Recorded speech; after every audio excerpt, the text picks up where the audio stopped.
The impossible crystal that shouldn't exist. Picture this. It's 2012, and a Nobel Prize-winning physicist is giving what should be a routine lecture about crystals. You know, the boring stuff, how diamonds and salt form repeating patterns in space. But then Frank Wilczek has this wild thought that changes everything. If crystals can repeat in space, why can't they repeat in time? I know what you're thinking. Wait, what? A crystal that repeats in time? That sounds like science fiction. Actually, it sounds impossible. And for a while, most physicists agreed with you. Here's the thing about regular crystals first. When you look at table salt under a microscope, and I mean really look at it, you see atoms arranged in perfect repeating cubes. Move one step to the right, and you see the exact same pattern. Move another step, same pattern again. It's like nature's wallpaper, repeating endlessly through space. This happens naturally when atoms cool down and settle into their lowest energy state. They just organize themselves. But Wilczek's idea was different, radically different. He imagined something that would return to the same state, not by moving through space, but by moving through time. Imagine a row of atoms that flip up, then down, then up again forever, without any push, without any energy input, just flipping on their own, in their lowest possible energy state. Yeah, I know. It sounds like a perpetual motion machine, the kind of thing your crazy uncle claims he invented in his garage. The physics community basically said, "Nice try, Frank, but that's impossible." They even wrote mathematical proofs. They're called no-go theorems, explaining exactly why time crystals couldn't exist. Patrick Bruno, a respected physicist, published papers in 2013 essentially saying this violates everything we know about physics.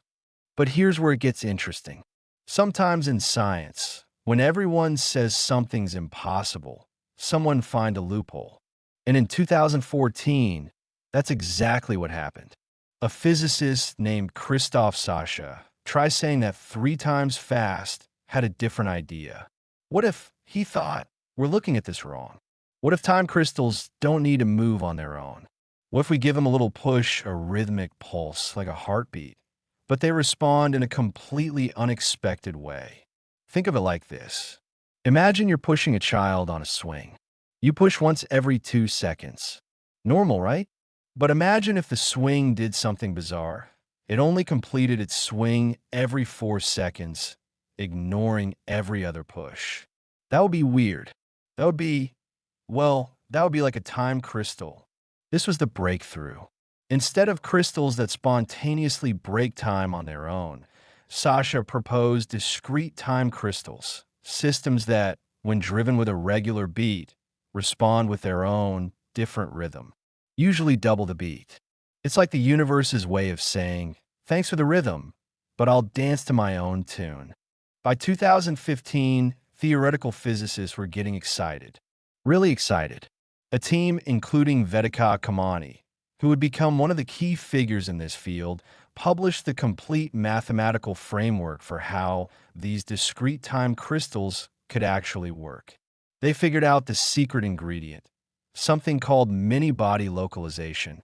Now, many-body localization sounds complicated, but think of it this way. Normally, when you heat up a system, when you add energy to it, everything gets chaotic, like a pot of boiling water. The heat spreads everywhere, and any pattern gets destroyed.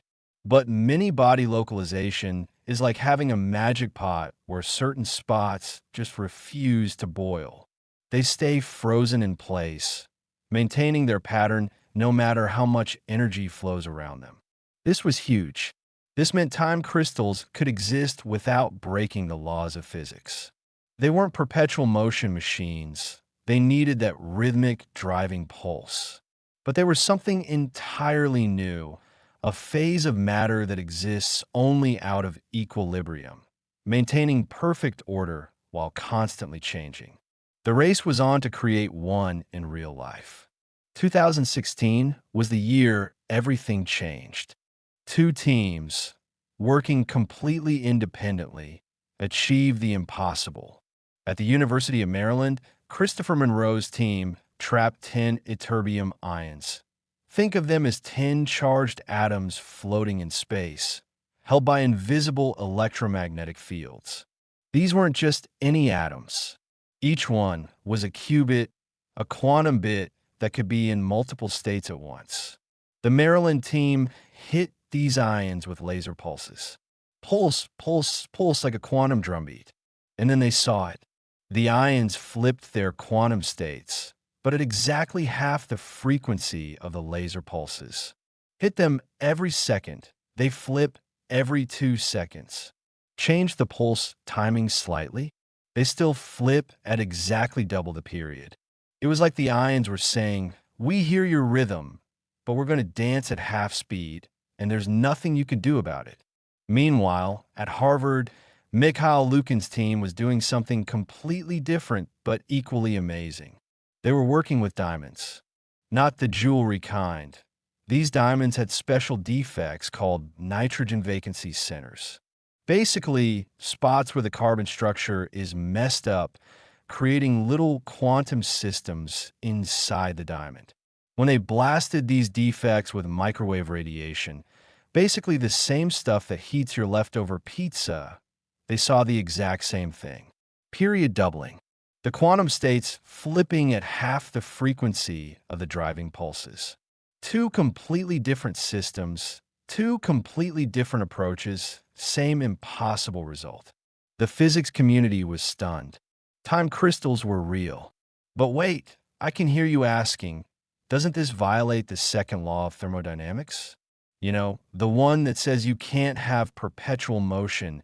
Entropy always increases.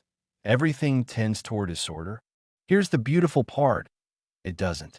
Time crystals don't violate the second law because they're not in equilibrium. They're in a special state where entropy stays constant. It doesn't decrease, which would be illegal, but it doesn't increase either. They've found a loophole, existing in a state that the founders of thermodynamics never imagined. Think of it like this. The second law of thermodynamics is like a rule that says all rivers must flow downhill to the sea. Time crystals are like a whirlpool in the river, still part of the flow, still obeying all the rules, but maintaining a stable, repeating pattern within the larger system. They're not violating physics. They're showing us physics we didn't know existed. As one researcher put it, time crystals evade the second law of thermodynamics, not violate, evade, like finding a legal loophole in the laws of nature. But the real game changer came in 2021. Google decided to throw their quantum computer at the problem. Not just any quantum computer, their Sycamore processor, the same one that achieved quantum supremacy in 2019. 20 qubits of superconducting aluminum cooled to near absolute zero, controllable with incredible precision. The Google team did something nobody had done before. They didn't just create a time crystal, they studied it systematically. They ran tens of thousands of experiments, checking over 1 million different configurations. Does it work if we start the qubits pointing up, down, in random patterns? What if we change the interaction strength? What if we add noise? The answer was remarkable. The time crystal was robust, really robust. No matter how they started it, no matter what small perturbations they added, it kept ticking with that characteristic period-doubled rhythm. Even more surprisingly, as they made the system bigger, adding more qubits, it became more stable, not less. This was huge. Most people expected time crystals to fall apart as they got bigger, like trying to balance more and more cards in a house of cards. Eventually, it should collapse. But time crystals get stronger as they grow. It's like a house of cards that becomes more stable the taller you build it. Matteo Ippoliti from Stanford, one of the lead researchers, said something that captures the excitement perfectly. We're taking devices meant to be quantum computers and thinking of them as complex quantum systems in their own right. Instead of computation, We're putting the computer to work as a new experimental platform to realize and detect new phases of matter. They weren't just using quantum computers to calculate things. They were using them to create new forms of matter that had never existed before. And here's the kicker. This was just the beginning. Breaking the rules without actually breaking them. So we've got these impossible crystals that tick in time. But here's what really bends your mind. They're doing something that shouldn't be possible according to everything we thought we knew about physics. And yet, they're not actually breaking any laws. They've just found a loophole so clever that nature itself seems impressed. Let me explain what I mean. In physics, there's this beautiful idea called symmetry. The laws of physics look the same whether you're in New York or Tokyo. They're the same today as they were yesterday. Move through space, move through time. Physics doesn't care.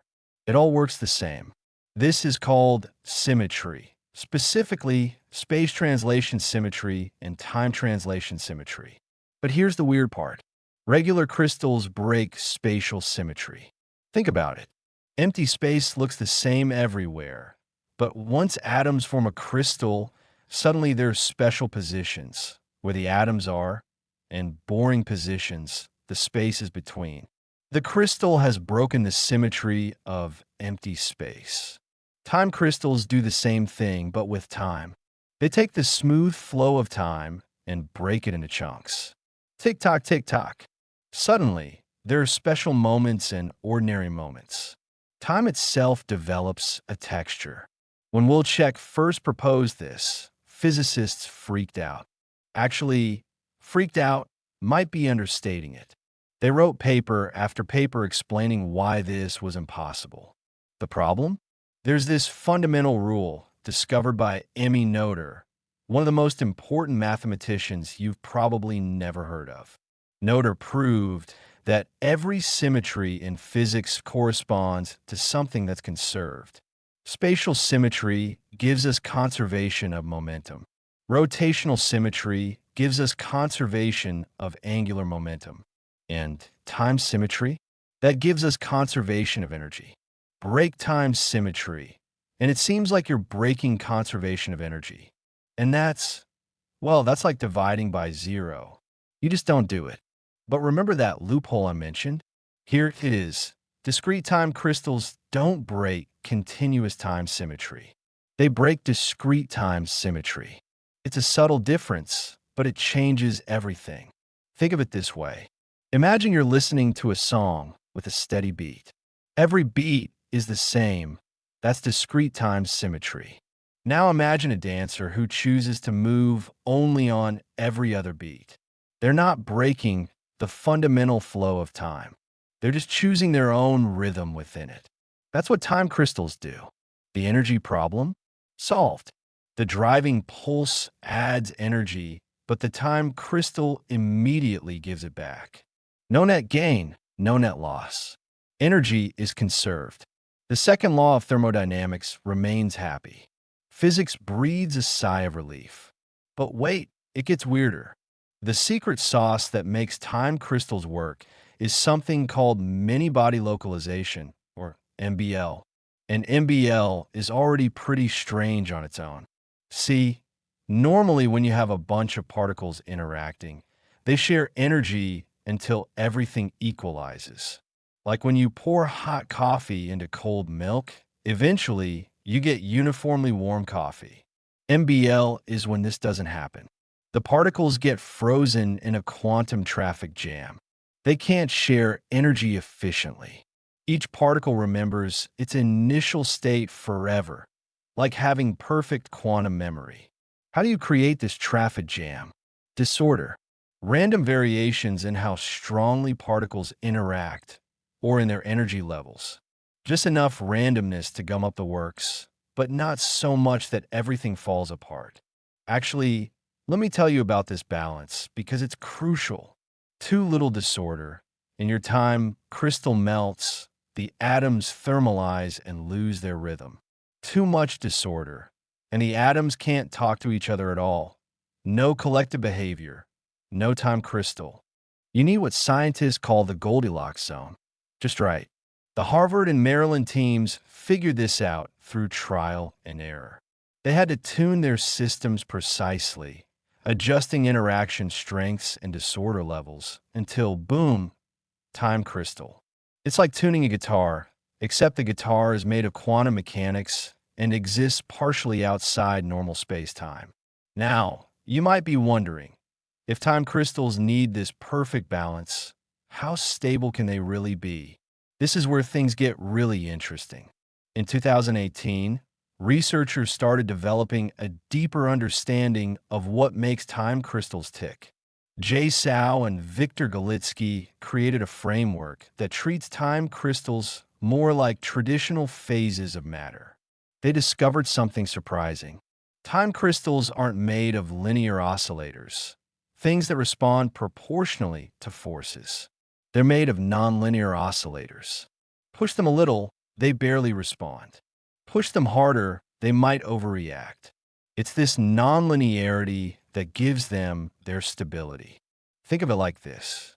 A regular pendulum is linear. Push it twice as hard, it swings twice as far.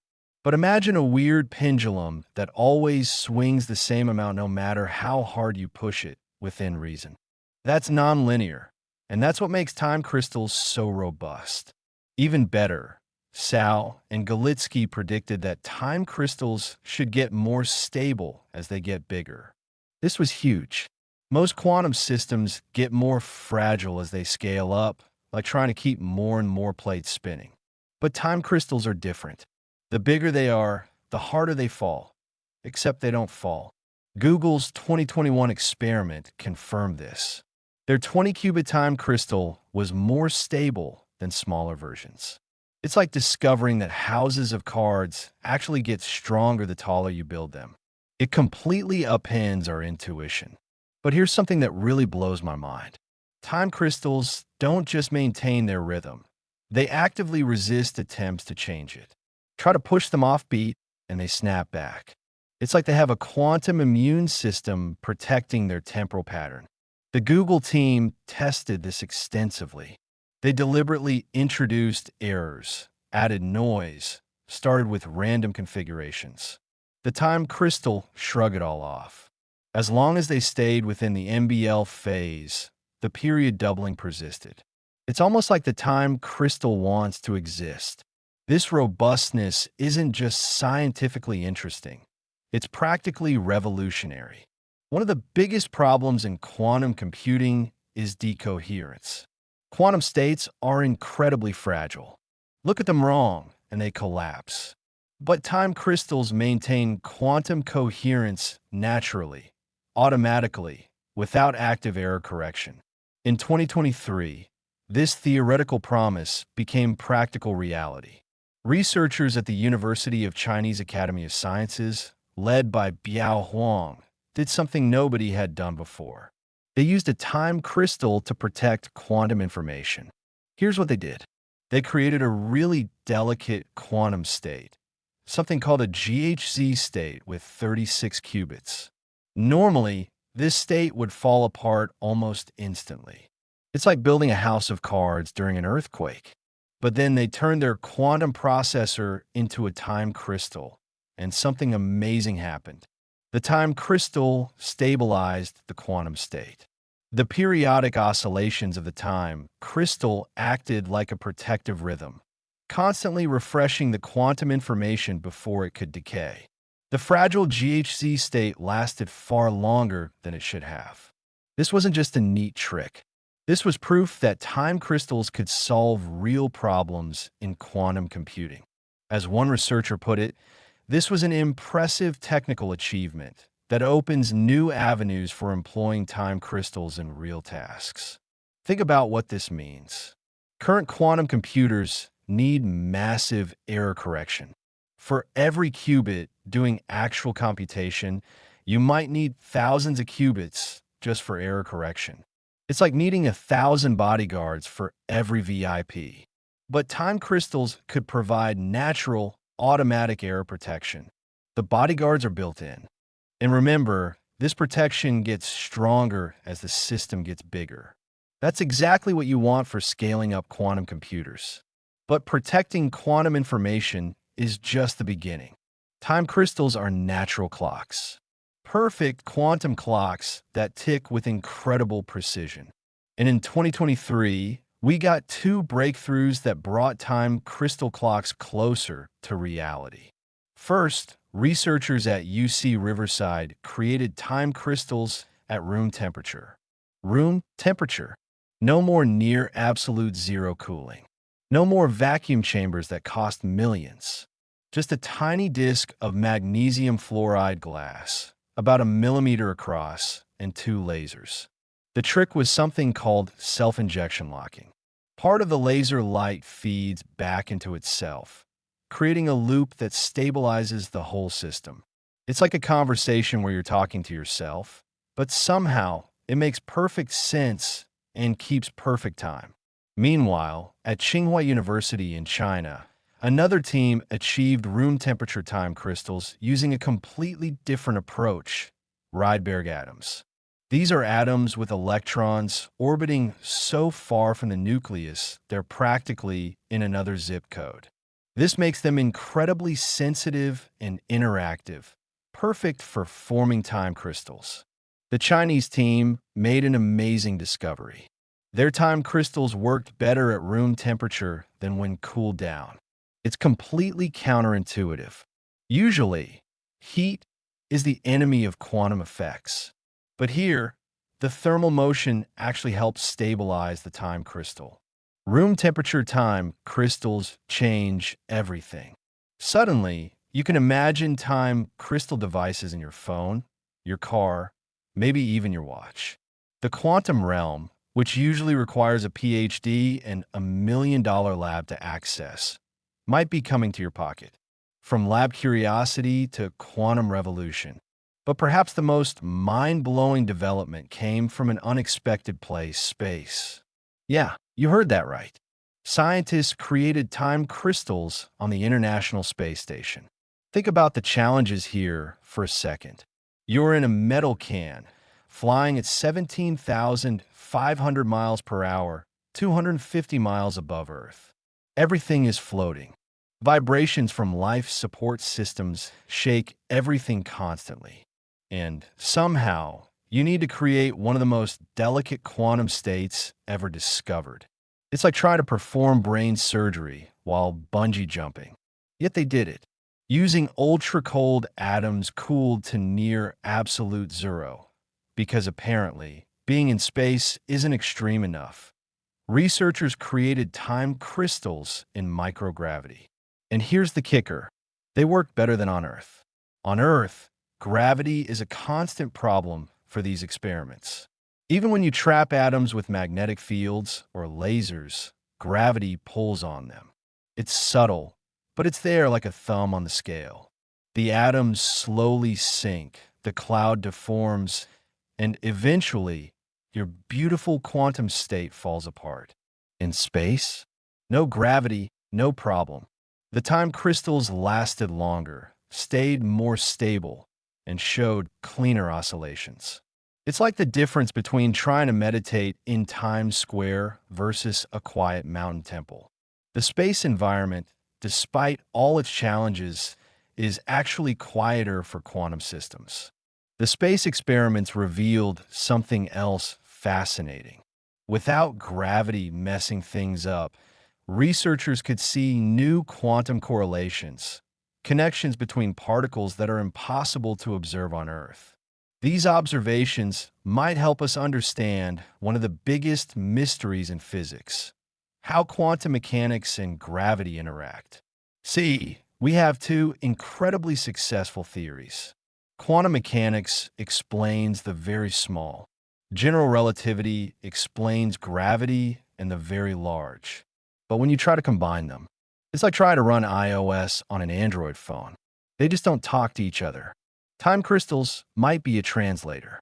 They're quantum systems that exist in time, and time is intimately connected to gravity through Einstein's relativity.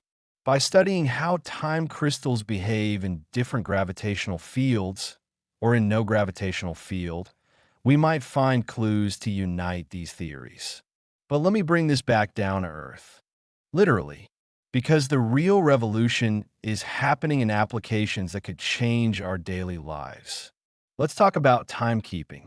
You might think we've already perfected clocks. Atomic clocks are so precise, they'd lose less than a second over the age of the universe. What more could we want? Well, time crystals could be even better. Here's why. Current atomic clocks work by measuring transitions between energy levels in atoms. It's incredibly precise, but it requires active measurement and correction. It's like having to constantly check and adjust your watch. Time crystals are different. Their oscillation is intrinsic, built into their very existence. They don't need adjustment. They just tick. And research by Giovanetti and colleagues shows that time crystal clocks could actually beat the quantum limits that constrain conventional atomic clocks. There's also an energy advantage. Regular atomic clocks need constant power to maintain their precision. Time crystals, once established, maintain their rhythm with minimal energy input. It's the difference between a grandfather clock that needs winding and one that wins itself. Imagine GPS satellites with time crystal clocks. More precise positioning, longer battery life, less maintenance. Or think bigger, deep space navigation. When you're sending a probe to Mars, every nanosecond of timing error translates to meters of position error. Time crystal clocks could make the difference between landing on Mars and crashing into it. But for me, the most exciting application is quantum computing. And not just as error correction, though that's huge. Time crystals could fundamentally change how we build quantum computers. Current quantum computers are like Formula One race cars, incredibly powerful, but requiring a team of experts to keep running. Most of the hardware is devoted to error correction and maintaining coherence. It's like having a computer where 99% of the components are just trying to keep the other 1% working. Time crystals flip this equation. They naturally maintain coherence.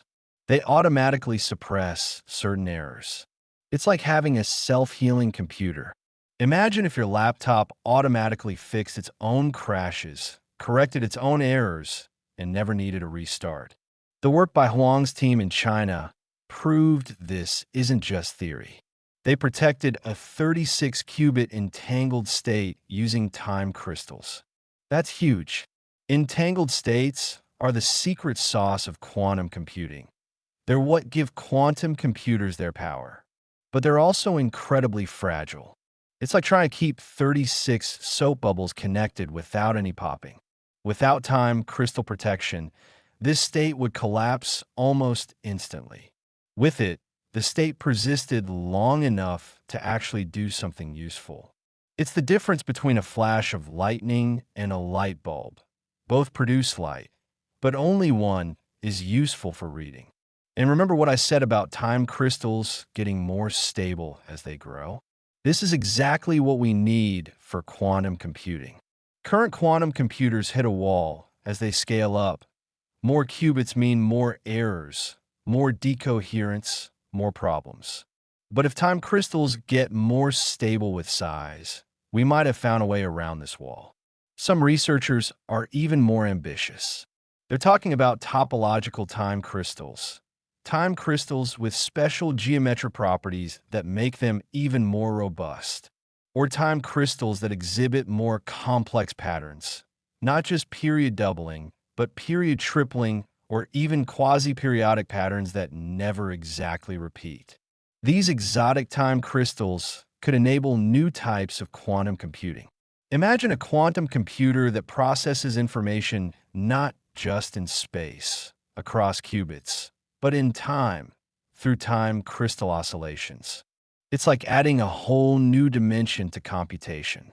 Actually, let me paint you a picture of what this might look like in practice. It's 2035. You're holding a smartphone that's impossibly thin, never needs charging, and can break any current encryption in seconds. Inside is a chip-scale quantum processor, stabilized by an array of microscopic time crystals. These time crystals aren't just protecting the quantum states. They're actively participating in the computation. Each oscillation is a computational step. The phone is literally computing through time. And because it's all happening at room temperature with minimal energy input, the battery lasts for months. Your GPS is accurate to millimeters, not meters. Your communications are secured by quantum encryption that's physically impossible to break. And all of this is possible because of a phenomenon that physicists said couldn't exist just 23 years earlier. But here's something even wilder. Time crystals might not just change technology. They might change how we understand reality itself. Think about what time crystals really are. They're structures that exist in time the way normal crystals exist in space. They have temporal texture, temporal patterns, temporal architecture. They're showing us that time isn't just a smooth, featureless dimension. It can have structure. This has profound implications. If time can crystallize, what else can it do? Can we create time defects, like defects in spatial crystals? Time boundaries? Time surfaces? We're essentially discovering that time is a material that can be engineered. Some theorists are going even further. They're exploring whether time crystals could exist naturally in the universe. Could they form in the extreme conditions near black holes? In the early universe?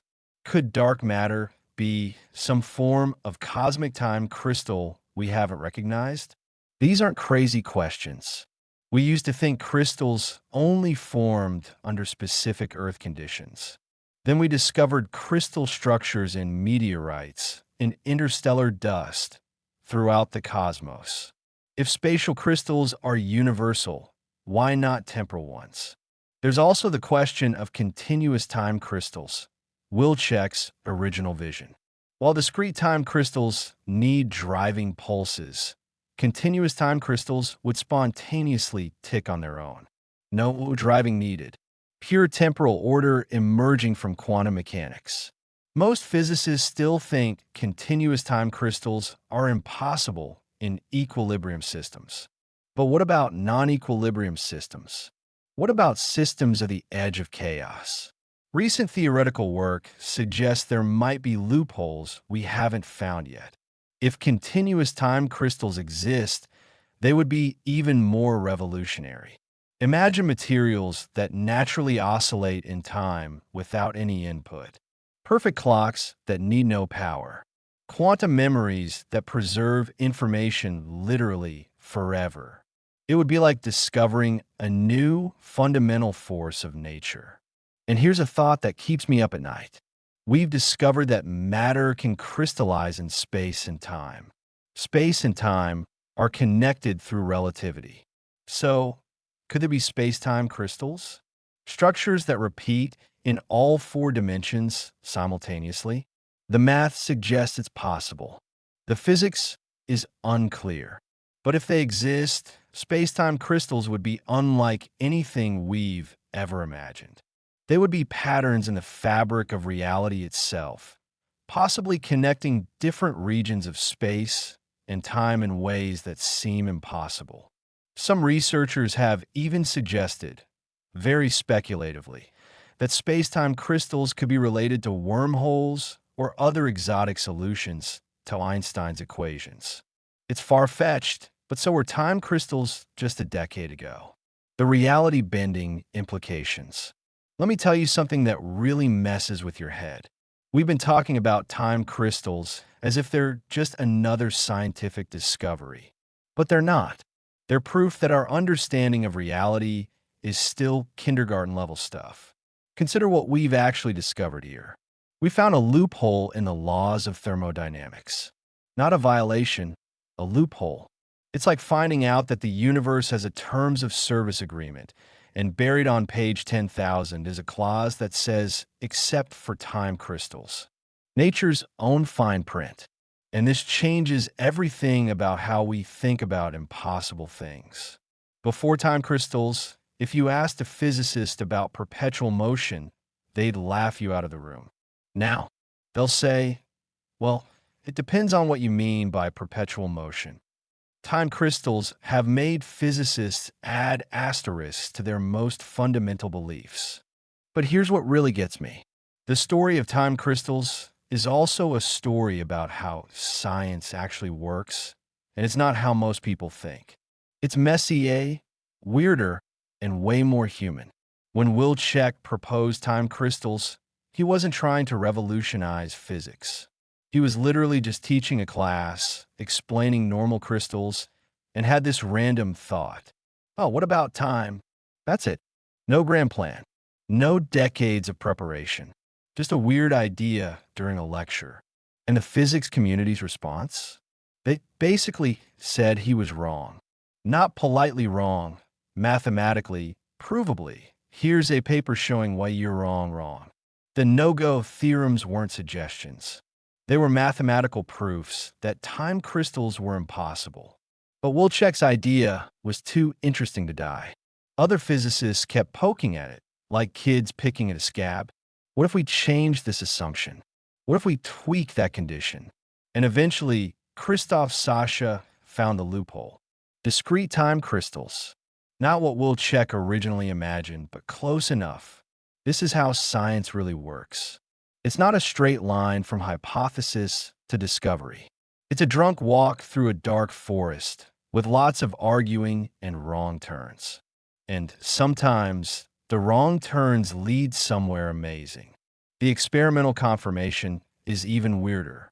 Two teams, working independently, using completely different methods, found the same thing at the same time. The Maryland team with their trapped ions, Harvard with their diamond defects. Neither knew what the other was doing. It's like two people independently inventing the telephone on the same day. Which, by the way, actually happened with Alexander Graham Bell and Elisha Gray. This simultaneous discovery suggests something profound. Time crystals weren't just possible, they were inevitable. Once we knew where to look, they were waiting to be found. It makes you wonder what else is out there, hiding in plain sight, waiting for someone to ask the right weird question. And then Google came along and basically said, hold my beer. They didn't just make a time crystal. They made it programmable. They turned it into a tool. In a few years, we went from time crystals are impossible to let me adjust the settings on my time crystal. The Google experiment also revealed something nobody expected. Time crystals have a size advantage. In quantum mechanics, bigger usually means more problems. More particles mean more interactions, more decoherence, more chaos. It's why we don't see quantum effects in everyday life. Your coffee mug contains something like 10 to 23 atoms, and their quantum properties average out to boring classical behavior. But time crystals break this rule. The bigger they are, the more stable they become. It's like discovering that houses of cards get stronger as you build them taller, or that juggling gets easier with more balls. It completely violates our intuition. This property, let's call it quantum rigidity, might be the key to practical quantum computing. If quantum systems get more stable as they grow, then scaling up quantum computers isn't just possible, it's advantageous. Every qubit you add makes the whole system more robust. But wait, there's more. Remember those room temperature time crystals? That's not just about convenience. It's about accessibility. Quantum physics has always been the province of big labs with big budgets. You need dilution refrigerators that cost millions, clean rooms, PhD physicists to run everything. Room temperature time crystals change that equation. Suddenly, quantum experiments could happen in high school science classes, in makerspaces, in your garage. The democratization of quantum physics could spark an innovation explosion we can't even imagine. Think about what happened when computers went from room-sized mainframes to personal computers, or when the internet went from university networks to smartphones. Every time a technology becomes accessible, People find uses nobody predicted. Kids in garages create billion-dollar companies. Artists create new forms of expression. Society transforms. What happens when quantum technology makes that same transition?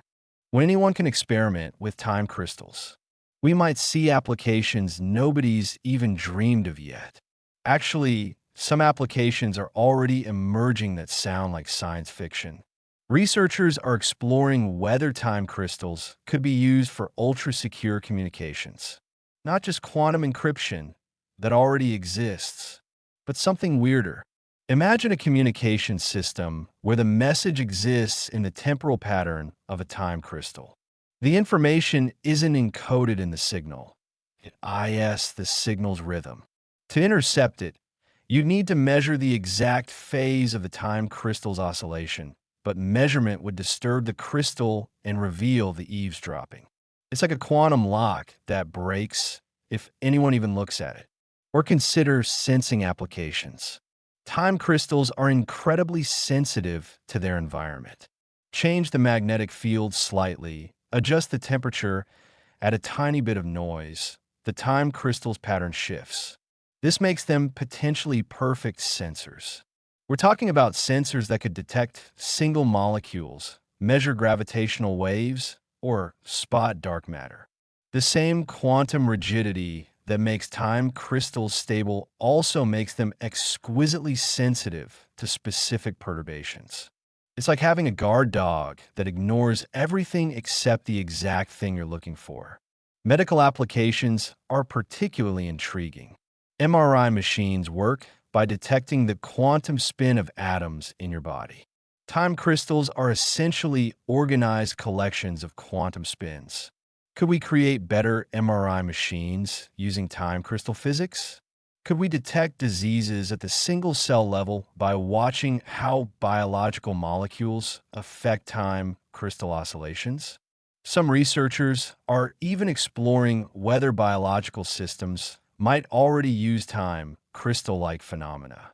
Many biological processes are rhythmic: heartbeats, circadian rhythms, neural oscillations.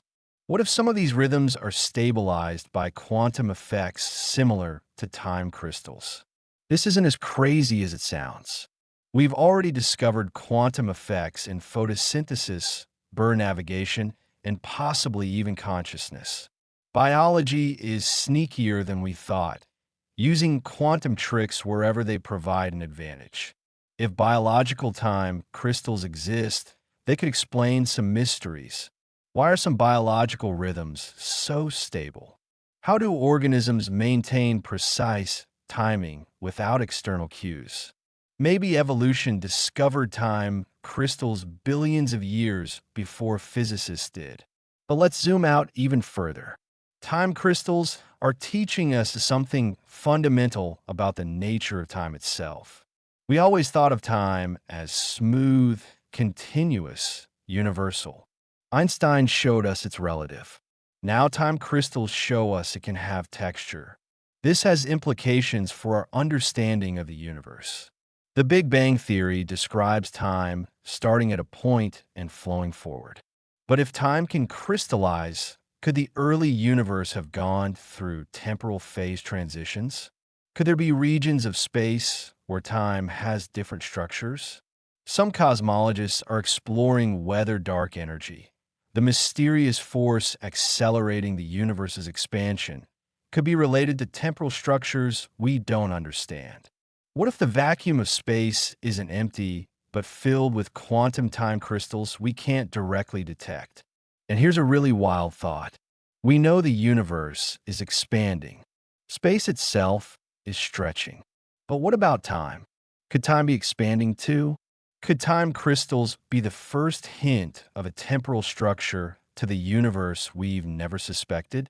These questions sound like science fiction, but so did time crystals 10 years ago. The history of physics is full of discoveries that started as impossible ideas. Quantum mechanics, relativity, dark matter. Each one seemed absurd until it became obvious. The future is crystallizing. So where does this all lead? Let me paint you a picture of the world that time crystals might create.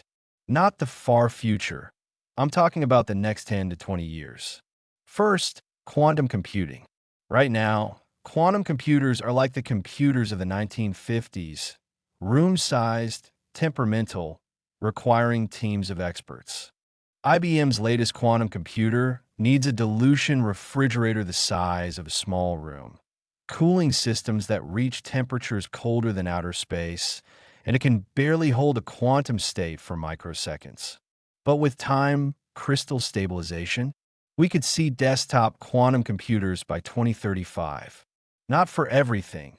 Your YouTube videos will still run on classical chips. But for specific tasks like drug discovery, cryptography, or AI training, you might have a quantum coprocessor humming away in your laptop, its qubits protected by microscopic time crystals. The drug discovery angle is huge. Right now, simulating how proteins fold, crucial for understanding diseases and designing drugs, is computationally impossible for classical computers. Quantum computers could do it, but they're too unstable. Time crystal stabilized quantum computers could simulate protein folding in real time. Imagine designing a cure for cancer not in decades, but in weeks. Or think about artificial intelligence. Current AI models are reaching the limits of classical computing. Training GPT for cost millions of dollars in electricity alone. Quantum AI, stabilized by time crystals, could train models that make current AI look like a pocket calculator. We're not talking about chatbots anymore. We're talking about AI that could solve climate change, design fusion reactors, or decode the language of dolphins. But honestly, the biggest revolution might be in something nobody's talking about yet: temporal engineering. We've spent all of human history engineering space. Buildings, machines, circuits, all spatial structures. But time crystals show us that time is also engineerable. We can create temporal structures, temporal patterns, temporal machines. What would a temporal machine even look like? Imagine a device that processes information not through spatial circuits, but through time. Instead of electrons moving through wires, you have quantum states evolving through temporal patterns. The computation happens in time, not space. This sounds abstract, so let me make it concrete. Your smartphone processor has billions of transistors arranged in space. A temporal processor might have billions of time crystal oscillators arranged in time. Different frequencies, different phases, all interacting to process information in ways we can barely imagine. The advantages would be mind-blowing. No heat generation. The computation happens in time, not through moving electrons. Infinite density. You can overlay as many temporal patterns as you want in the same physical space. And perfect memory. Time crystals naturally preserve quantum information. We might see the first temporal processors by 2040. They won't replace classical computers, at least not at first. But for certain tasks, pattern recognition, optimization, quantum simulation, they could be millions of times more efficient. The room temperature breakthrough is what makes this possible. The fact that Chinese researchers got time crystals working better at room temperature than at near absolute zero, that's like discovering that rockets work better underwater. It completely inverts our assumptions. And it's not just one approach. The optical microresonator method from UC Riverside could lead to photonic time crystals integrated into fiber optic networks. Imagine internet routers that process data through time crystal oscillations. No electronics, just light patterns dancing through time. The Rydberg atom approach from Tsinghua University could lead to something even weirder: atmospheric time crystals. Rydberg atoms can be created in gases at atmosphere pressure. You could potentially have time crystals forming in the air around specialized transmitters. Invisible quantum structures floating through your room, processing information, sensing changes, maybe even storing data in thin air. Speaking of sensing, time crystal sensors could revolutionize how we observe the universe. Current gravitational wave detectors like LIGO are kilometers long. Time crystal sensors could potentially detect gravitational waves in a device the size of a shoebox. We could have thousands of them, creating a gravitational wave telescope that sees the universe in a completely new way. Or consider navigation. GPS works by timing signals from satellites, but it's limited by atmospheric interference and relativistic effects. Time crystal navigation could use quantum correlations that aren't affected by these problems. Position accuracy down to nanometers anywhere on Earth or in space. The space applications are particularly exciting. Remember those ISS experiments? They showed that time crystals work better in microgravity. Future space missions could use time crystal technology for everything: navigation, communication, computation, even propulsion. Yeah, propulsion. Some theoretical physicists are exploring whether time crystals could be used to create reactionless drives. Not perpetual motion, that's still impossible, but drives that push against the quantum vacuum using temporal oscillations. It's highly speculative, but so is everything else about time crystals. If it works, it could make interstellar travel possible. Not faster than light, nothing can do that, but efficient enough to reach nearby stars in decades rather than millennia. Time crystals could literally be our ticket to the stars. But you know what excites me most? It's not the applications we can imagine. It's the ones we can't. When Michael Faraday discovered electromagnetic induction in 1831, he couldn't have imagined smartphones. When Einstein published special relativity in 1905, he couldn't have imagined GPS. The biggest breakthroughs create applications that are literally unimaginable until they exist. Time crystals are that kind of breakthrough. We're not just discovering a new material or a new particle. We're discovering that time itself can be engineered. That's not an incremental advance. That's a new chapter in human capability. Think about the philosophical implications. Time crystals prove that the universe is far stranger than we imagined. If something that seemed impossible for fundamental reasons turns out to be possible, what else have we wrongly dismissed? Maybe consciousness is a time crystal phenomenon. The brain's electrical patterns certainly oscillate, and consciousness seems to involve temporal integration of information. Could our sense of self be a kind of time crystal, a stable pattern in the temporal dimension? Maybe life itself involves time crystal physics. Living things maintain order despite the second law of thermodynamics, just like time crystals. They have biological rhythms that persist despite environmental noise, just like time crystals. Could evolution have discovered time crystal physics billions of years ago? Or think bigger. Maybe the universe itself is crystallizing in time. The Big Bang could be seen as a phase transition from a symmetric state to a broken symmetry state. Dark energy could be the universe's temporal structure evolving. The arrow of time itself could be a consequence of cosmic temporal crystallization. These ideas sound insane.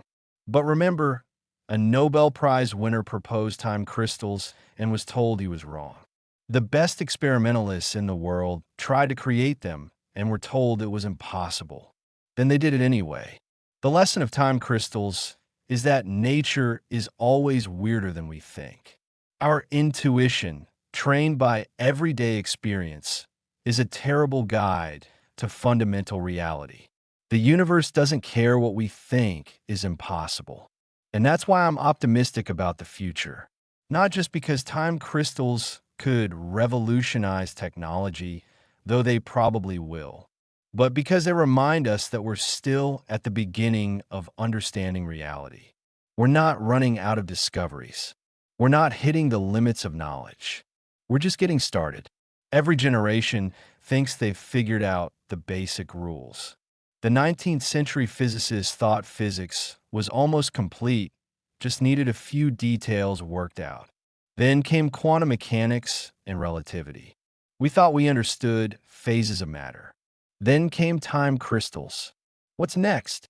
What impossible thing will become possible tomorrow? What assumption will be overturned? What new realm of physics is waiting to be discovered? I don't know. Nobody does. But I know it's coming. And thanks to time crystals, we know it could be hiding anywhere, even in something as fundamental as time itself. The future isn't just coming. It's crystallizing in patterns we can't yet imagine, oscillating to rhythms we can't yet hear, breaking symmetries we don't yet know exist. And the most beautiful part? We get to be here for it. We get to watch reality reveal another layer of its infinite weirdness. We get to see impossible things become possible, and then become ordinary, and then become the foundation for the next impossible thing. Time crystals aren't just a discovery. They're a reminder that the universe is far more creative than we are, and we're just beginning to catch up. Welcome to the age of temporal engineering. It's about time.